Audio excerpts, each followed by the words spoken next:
What are the odds that they immediately moved on because they couldn't find a suitable R-word that went to the beat of We Are NXT? Also, welcome to the first ever NXT 2.0 sins, I guess. Pros include a chance to see and see new wrestlers competing. Cons including the big question why they couldn't at least keep the same colors as the previous NXT. Format, totally cool. The Nickelodeon colors, not so much. Also, I get not adding in the TakeOver name to the 2.0 pay-per-views, but tonight honestly would have been the most appropriate time to put it in, since the wrestlers of the 2.0 era are here to take over what the wrestlers of 1.0 used to dominate. 1.0, 2.0. Technically, NXT 1.0 would have been that terrible competition show introduced in 2010, which would mean that 2.0 is actually Tommaso Ciampa and his team.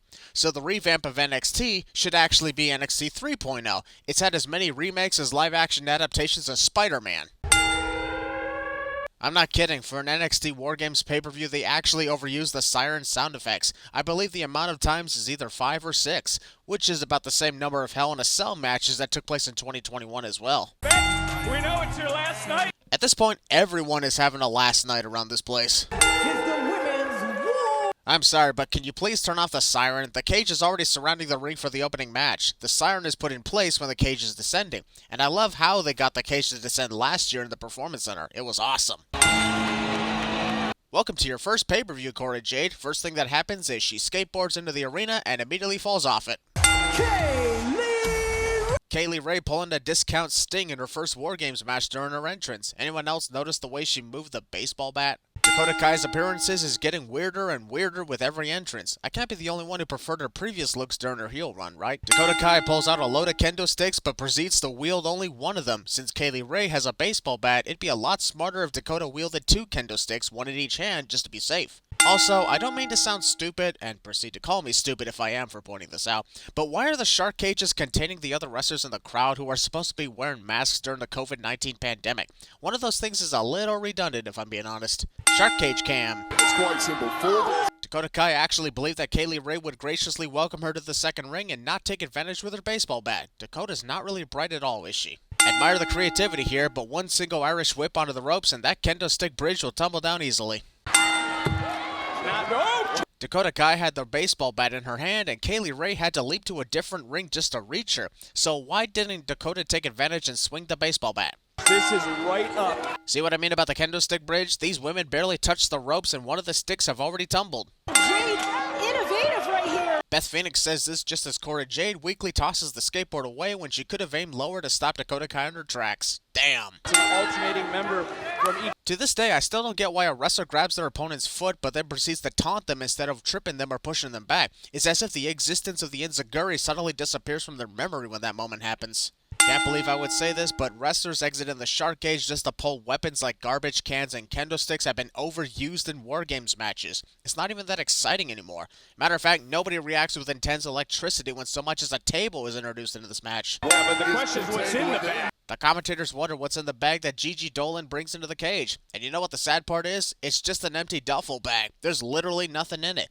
And if there wasn't anything inside, why did Gigi even bring it into the cage? They could have at least put Legos in there? Oh! Ow, my hands! You really can't go. Dakota Kai did a good job connecting her kick to Kaylee Ray. Meanwhile, Gigi Dolan missed Cora Jade completely on her end. We have gone through 2 full countdowns without anything exciting going on. I get that in the rules of WarGames, the match doesn't officially begin until everybody's in the ring, but there should still at least be some excitement leading up to the official start, as we have seen in recent years since 2017. In the history of NXT WarGames, garbage cans and kendo sticks are the most common weapons used. If they're going to keep doing future WarGames matches, they should really consider upgrading their weapon availability. No risk she will not take. What the hell was Io Shirai thinking? For someone who's been in every single women's WarGames match, she's really showing a lot of rookie mistakes. Lifting up a garbage can so that everyone can see instead of actually doing something with said garbage can. Side the WarGames. Let's be honest, that move was always going to fail no matter who connected it or how. When you have little to no space to move around in between 2 rings, you're gonna fuck it up. Cora Jade practically got powerbombed into the metal beam connecting the rings, and yet somehow she's not damaged at all. The worst time to chant "We want tables" is when there are tables already getting introduced. Chant's a little redundant when you're already getting what you wanted. Absolutely, as tag team champions. The Hurricane Rana was well done, but Cora Jade randomly threw herself into the cage in a direction she was not heading. I bet even Gigi Dolan was confused on why she did that. NXT Universe. What is this, Adam Cole and the Young Bucks in AEW? And then Io Shirai accidentally hooks her feet against the cage, causing her to get stuck upside down. How about instead of closing in on JC Jane and taunting her, Io and her team actually grab her and put her through the table? Just a suggestion. Exuberance, no! Cora Jade was impressive right there in the Swanton Bomb off the top of the cage. It's a shame she injures her shoulder and is out for pretty much the remaining 15 minutes, but I'll still give credit where credit is due. Rather than allowing medical professionals to help Cora deal with her dislocated shoulder, Io Shirai tells him to screw off so that she could pop it back in herself and allow Toxic Attraction to go after the injury later on. Obviously, this wasn't a legitimate shoulder dislocation, but Cora was a little late on the reaction of Io popping it back into place. Don't we have enough garbage cans in the ring already? Pull out a toolbox or maybe a ladder or something. Who the hell put a shovel underneath the ring? I'm just trying to imagine the workers who set up the ring thinking, you know, it would be funny? What if I put the shovel underneath the ring to see if it'll get used in either of the WarGames matches tonight? And another dude is like, Riddle gave you another stash of weed, didn't he? Kai does not want to feel the wrath. Dakota Kai does realize that this match cannot officially start until everyone is in the ring. That always bothered me about these matches. Why do wrestlers do that when they know they can't win in that way? Missed opportunity for Raquel Gonzalez to place a second trash can over Dakota Kai, covering her completely, and then whacking it with a steel chair. That could have gotten a sin or two removed for the creativity. But alas, all that happens here is Dakota goes for a small ride. Genius! Well, that was a fail since the garbage can is in the same shape and condition it was in earlier before Io Shirai connected the moonsault, which also missed. Ceiling cam. As the leader of Team... Surprised Mandy Rose didn't add 5 more garbage cans to the match since everyone else thought there was a shortage of them. And that right there is why Io Shirai was a dick earlier for not letting Cora get checked out by the actual doctors. Nice try, but I wasn't believing for a second that Kaylee Ray was about to turn heel on her team because nobody actually teases it and then does it. No way! Mandy Rose is like, must prevent cool moment from happening. I want more sins added to this pay-per-view. Well, wish granted. Shoulders to Io! Oh, that's it? Wow. Not gonna lie, that took me off guard because it has been over a minute since JC was hit by Raquel's signature powerbomb. Still think it's awesome that Cora got the win for her team, but they could have done it a little better. Over 5 minutes of commercials and promos for upcoming NXT 2.0 wrestlers. And this is actually a recurring thing throughout the night in between matches, just so we can reach the 3-hour mark to show we're serious. If you look closely, you can actually see Fabian Eichner trying his best not to laugh because Marcel Bartel has his NXT Tag Team Championship belt upside down around his waist.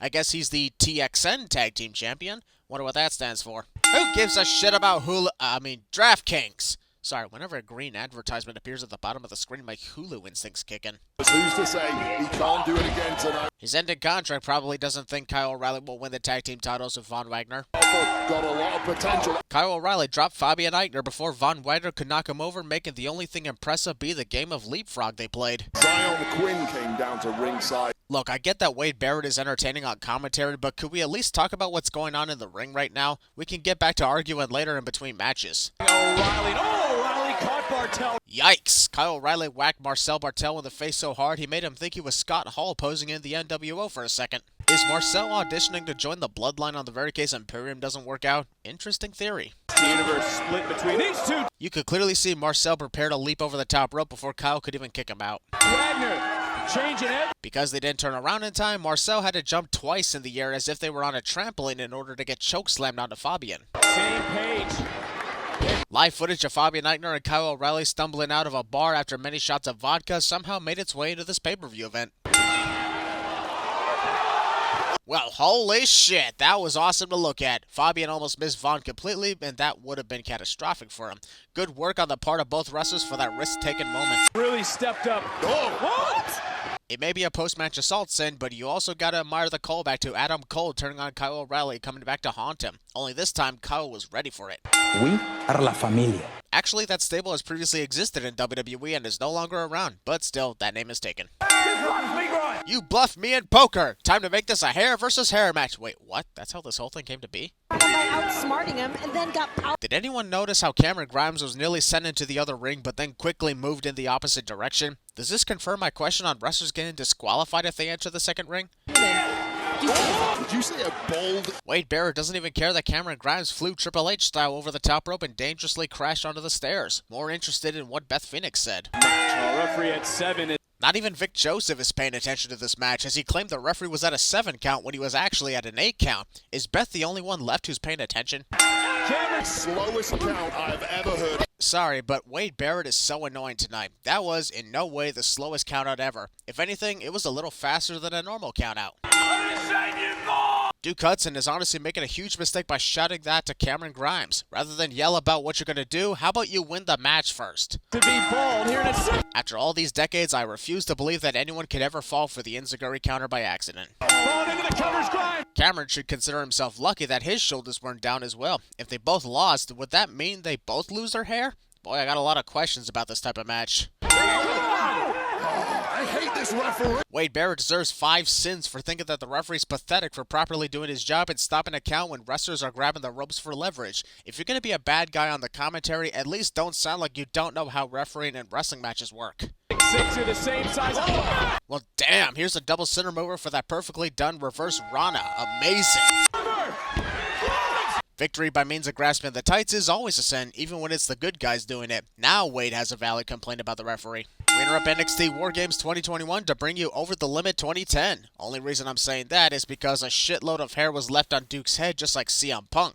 Should have strapped him to the chair like Donald Trump did to Vince McMahon at WrestleMania in 2007. The moment someone who's well over 205 pounds is challenging for the Cruiserweight Championship, that's the moment when the title has lost all credibility and will likely be retired for the second time. Such a shame how WWE messed up this championship. I really wish all the years were like 2016. Also, this whole thing confuses me. So, Roderick Strong is a heel and Joe Gacy is a face, right? Or do I got it wrong and Roderick is the face while Joe is the heel? Feels like they keep switching. WarGames, which is presented by... Skip! Is Joe Gacy trying to ask Roderick Strong to hug it out with him? Oh god, are we seeing the next team hell? Let me just stop. Seriously? Begging for mercy from a simple shove to the ground at the start of the match? What the hell has happened to NXT? A majority of this 8-minute match is Joe Gacy begging Roderick Strong for mercy, trying to hug him, and a few other random things. For the last pay-per-view of 2021, not to mention the first NXT 2.0 pay-per-view, I've been cringing in almost every match that wasn't a WarGames match. Look at Strong. Oh! Fucking what? Harlan sneaking up behind Ivy Nile and lifting her up is honestly the only entertaining part of this match. I would remove a sin, but nothing comes from it other than Joe losing to Roderick. The entire existence of this segment, which included so much binge eating of junk food, not to mention fucking toilet humor. We had to literally watch this guy shit on a wrestling pay-per-view. Nobody thinks that shit is funny. Neither does the 100,000 sins I just snapped for this event. I am so annoyed with this alarm that you can literally replace it with my pillow screaming for next year's WarGames event, assuming there's even going to be one next year. Team 2.0 rise to the occasion. Most likely, considering this is the first NXT 2.0 pay-per-view, and we gotta make sure that 2.0 stars are the shining ones. Spoiler alert. Also, man, this just feels weird. And no, not because this is the 5th WarGames event for NXT, but the first that doesn't involve the Undisputed Era. But why is LA Knight part of the NXT Black and Gold team when he literally debuted as it ended? They could have asked someone like Finn Balor to make a cameo or something. You know, I thought at first they forgot to turn off the WarGames alarm, then realized they begun Braun Breaker's entrance theme. Good lord, I've never been so annoyed at alarms. It appears Carmelo Hayes is going to start. Vic Joseph guessed that Carmelo Hayes was starting this WarGames match just by watching him enter the cage. I figured that out because he was the last guy to make his entrance while the rest of the team went up to the shark cages.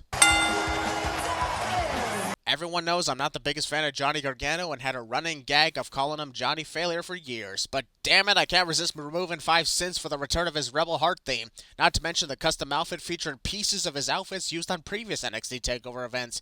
It's been a fun ride, Johnny. No one cares what's trending. The main event just started. Gonna have 5 minutes. What happens after that 5 minutes? Vic Joseph literally said that there's 5 minutes before the next wrestler will be released into the WarGames match, then proceeds to ask what happens after 5 minutes. What an idiot. Gargano's been in these high... Starting out pretty good. Gotta love the dozens of counters from both Johnny Gargano and Carmelo Hayes. That was fun. This cage is absolutely shaking. That might be because the crew forgot to tighten some of the bolts together to keep it stable. Here's to hoping it doesn't collapse. For Johnny. This is trouble. Well, holy shit, here's another center move. We're only in the first 5 minutes and I'm already loving everything about this WarGames match. Excellent start. Respect to the NXT universe and the... Damn, Grayson Waller hit Johnny Gargano in the face so hard it temporarily turned him into Christian. This feels like a mistake on the part of Team 2.0 because they have the 2-on-1 advantage on Johnny Gargano for the time being. The clock is ticking and they are not taking advantage of the opportunity. Just standing around waiting for him to get back to his feet. Come on, referee! Trick Williams nearly killed Grayson Waller. I don't know whether I should send him for that or send Grayson for not heeding Trick's watch out warning. Goes to show that Pete Dunne is very creative when it comes to bending fingers in the WarGames cage. My god, that looks extremely painful to watch. Who's gonna tell these guys that the match cannot end yet because there are still wrestlers in the shark cages? Any volunteers? Andrew certainly can use some. Tony D'Angelo enters the WarGames cage and then demands that Trick Williams bring in more weapons, including kendo sticks and tables. Why didn't this asshole just do that in the first place before he entered the damn cage? If Dexter Loomis was underneath that ring the entire time, why didn't he stop Trick from pulling out weapons 15 minutes ago? Here we go once again with someone trying to lock certain wrestlers out of the cage by means of a chain. It's smart to keep your opponents out, but dumb if you want to win the match, as it can't end until everyone is inside. Speak. Haha, LA Knight failed to catch the trash can lid. How ironic that it's Braun Breaker who destroys the chain after his partner Tony D'Angelo was the one who locked it to keep Team Black and Gold out. Further made that stunt even more pointless when your own partner foils your plan. NXT, the last person. It's weird how Grayson Waller had a better opportunity to whack Tommaso Ciampa with a kendo stick the moment Tommaso's foot got stuck on the ropes like Dave Bautista at WrestleMania 35, but chose to wait. Alright, I gotta admit this was an amazing shot. Very appropriate how we are witnessing Team Black and Gold in between the two rings, surrounded by Team 2.0, as a representation of how things have drastically changed in NXT. And I'm not entirely against it because it's a love letter to the previous NXT and a glimpse into the future at the same time. Passing of the torch moment. Absolutely badass table spot. Holy shit, Grayson nearly landed on his head too. This is a fantastic main event. Into the cover. I don't think this pinfall should count considering Braun's shoulders are off the canvas and on the trash can. Unless I got it wrong and the trash can is a legal participant somehow. Ew. Let's be honest, 5 sins ain't enough this time. Let's remove 20 sins for an extremely chaotic ending to this epic WarGames match. We may not be in the TakeOver era anymore, but at least the matches are still as fun as we remember.